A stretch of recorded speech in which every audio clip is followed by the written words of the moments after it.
I got so much motherfucking design on right now. Break it down, bring it back, make it clap. I got 3 old thoughts, new block, where that thing. Bitches on my line, and you know they come strapped. Hold up.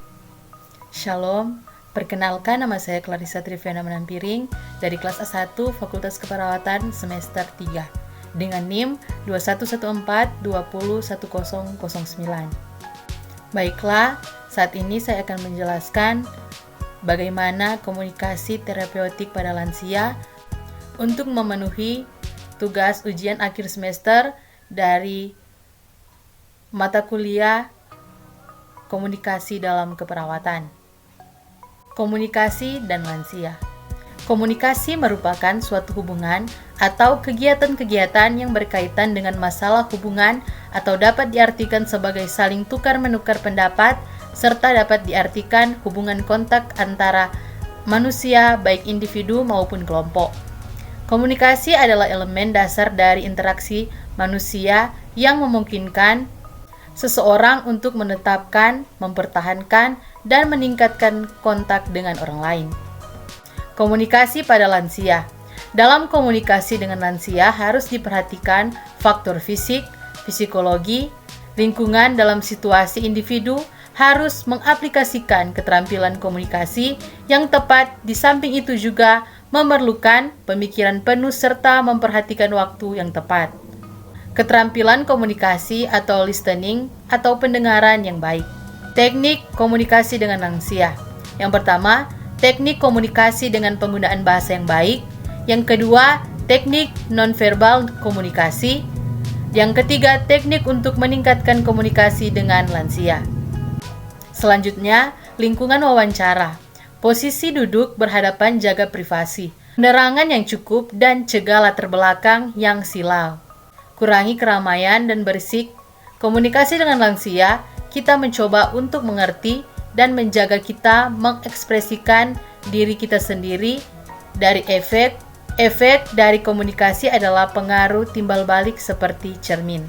Kendala-kendala dan hambatan dalam berkomunikasi dengan lansia. Yang pertama, gangguan neurologi sering menyebabkan gangguan berbicara dan berkomunikasi, dapat juga karena pengobatan medis, mulut yang kering, dan lain-lain. Yang kedua, penurunan daya pikir sering menyebabkan gangguan dalam mendengarkan, mengingat, dan merespon pada pertanyaan seseorang. 3. Perawat sering memanggil dengan nenek, sayang, dan lain-lain. Hal tersebut membuat tersinggung harga dirinya, dianjurkan memanggil nama panggilannya. Yang keempat, menegur dan mendengarkan dengan penuh perhatian. Yang kelima, perbedaan budaya, hambatan komunikasi, dan sulit menjalin hubungan saling percaya. Keenam, gangguan sensoris dalam pendengarannya. Teknik pendekatan dalam perawatan lansia pada konteks komunikasi. Yang pertama, fisik. Mencari kesehatan tentang kesehatan objektif, kebutuhan, kejadian yang dialami, perubahan fisik organ tubuh, tingkat kesehatan yang masih bisa dicapai, dan dikembangkan serta penyakit yang dapat dicegah progresivitasnya. Yang kedua, pendekatan psikologis. Pendekatan ini bersifat abstrak dan mengarah pada perubahan perilaku, maka umumnya membutuhkan waktu yang lebih lama. Untuk melaksanakan pendekatan ini, perawat sebagai konselor, advokat terhadap segala sesuatu yang asing atau sebagai penampung masalah pribadi dan sebagai sahabat yang akrab bagi klien.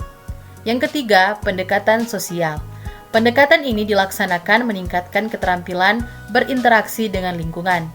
Mengadakan diskusi tukar pikiran, bercerita, serta bermain merupakan implementasi dari pendekatan ini agar klien dapat berinteraksi dengan sesama lansia maupun dengan petugas kesehatan. Yang keempat, pendekatan spiritual. Perawat harus bisa memberikan kepuasan batin dalam hubungan dengan Tuhan atau agama yang dianutnya, terutama pada saat klien sakit atau mendekati kematian. Keterampilan komunikasi terapeutik dapat meliputi perawat membuka wawancara dengan memperkenalkan diri dan menjelaskan tujuan dan lama wawancara, berikan waktu yang cukup kepada pasien untuk menjawab. Berkaitan dengan pemunduran kemampuan untuk merespon verbal. Gunakan kata-kata yang tidak asing bagi klien sesuai dengan latar belakang sosiokulturalnya. Pertanyaan yang pendek dan jelas karena pasien lansia kesulitan dalam berpikir. Perawat dapat memperlihatkan dukungan dan perhatian dengan memberikan respon nonverbal seperti kontak mata secara langsung, duduk, dan menyentuh pasien. Sekian penjelasan saya tentang komunikasi pada lansia. Kiranya apa yang telah saya sampaikan ini dapat berguna bagi masyarakat dan orang-orang di sekitar. Terima kasih. Saya Clarissa Manampiring, selaku mahasiswa aktif di Universitas Pembangunan Indonesia Manado, mengajak kepada teman-teman semua, kiranya teman-teman semua dapat bergabung bersama kami di Universitas Pembangunan Indonesia Manado, karena kami memiliki tenaga pengajar yang memiliki pendidikan dari S1, S2 sampai dengan S3, dan kami juga memiliki banyak keunggulan dalam pendidikan, bahkan pun kami juga memiliki kerjasama dengan Jepang untuk mahasiswa Fakultas Keperawatan magang di sana. Dan untuk lebih lanjutnya, mari kita saksikan video berikut. Selamat datang di Universitas Pembangunan Indonesia Manado, yang terletak dekat dengan kawasan bisnis Bahu Mall Manado. Tempatnya di Kelurahan Bahu, lingkungan 3 Manado, sangat strategis di pusat kota Manado.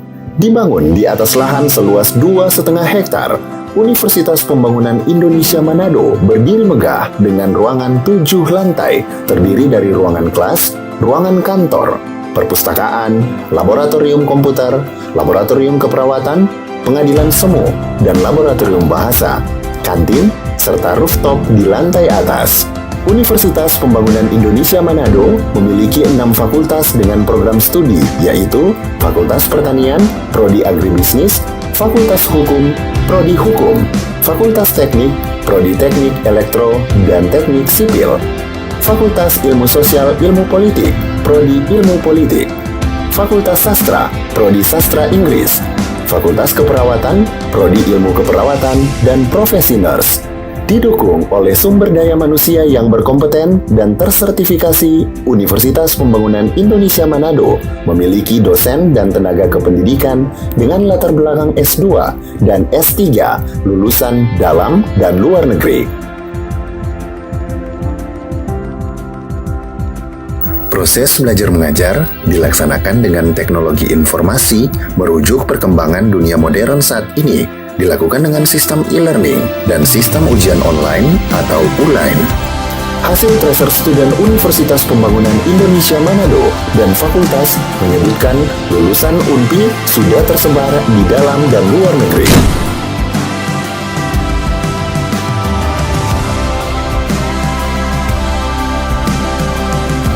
Selamat bergabung putra-putri terbaik bangsa. Kembangkan dirimu, raih cita-citamu setinggi bintang di langit.